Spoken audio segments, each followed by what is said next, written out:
Guys, nandito pala ako sa ibang department ng company pinapasokan namin. Dito ako tumira dati. Ito yung apartment, guys. Yan ang apartment. Yan. Hanggang doon sa dulo. Yan yung company. Kata ko sa inyo yung mga kasamahan ko dito ng trainee. Nagwawali sila. Hello! Konnichiwa! Yan guys, mga kasama ko. Ayusin nyo ang pagwawalis nyo! Pagwalisin mo yung dalawa. After magwalis, may free soft drinks daw. So, ito yung company guys. Yan ang company. Ayan yung apartment namin. Mga trainee. O, ayusin nyo ang pagwawalis nyo dyan, ha? Dapat... Oh, ito, may tira pa. Nakakawalis bagayaan. Ay, wasak. Ang daspan. Hindi Wala na bang walis? Ha? Ba't parang nakapanti ka lang? May short yan. Yung pante. Buti walang hapon dito. Yan po yung mga kasama ko guys. Extra income. Ayaw-ayaw po to eh. Magwawalis din naman pala.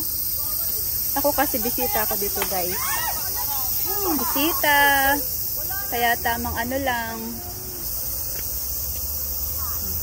Sige, walisan nyo muna yan. Ganito kami kapag walang pasok. Ito guys, yung dalawa na to. Thailander. Tapos mga Pilipino. Hindi kayo kumpleto? Bakit yung iba wala? Chris? Wala yung iba? Parang may kulang. Wala si Jen. Wala si Glenn. Sipan yarn.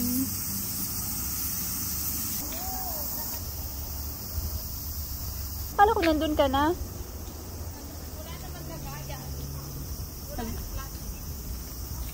Nagbablog ako eh. Dati dito ako pumasok guys, nung bago pa lang ako. Siguro mga 1 taon ako dito pumasok. Yan.